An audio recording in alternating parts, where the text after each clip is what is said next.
भैया चाय। हा दे त्या पांड्याला, आमच्यापेक्षा तो जास्त जवळचा आहे ना. दे दे दे दे.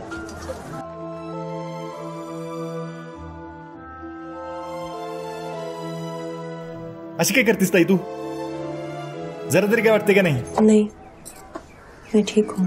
अगं तू ठीक आहेस, खरं आमचं काय? घरातल्यांना सुद्धा आता इन्स्टावरनं बातम्या कळायला लागल्या म्हणजे अवघड आहे. इन्स्टावर एक पोस्ट करायची, टीम मधल्या 4 लोकांना बोलवायचं, ना बारशाचा खर्च, ना कुणी गोविंद घ्या ना कुणी गोपाळ घ्या. त्या साक्षीबाईंनी तुझ्या कानात कुर्र करणार होत्या. आता दोन्ही भाऊन ते दोघं नाराज बसलेत बाहेर. आणि त्यांचं सोड, भाच्याच्या बारशाला बोलवलं नाही म्हणून माझे मित्र मलाच नाव ठेवणार आहेत. आता कधीपासून सांगून ठेवलंय त्यांना तुम्ही जेवायला यायचं म्हणून. 4 दिवस उपाशी आहेत ती. काय सांगणार आता मी त्यांना? काय सांगणार आहे? कायच म्हणायचं.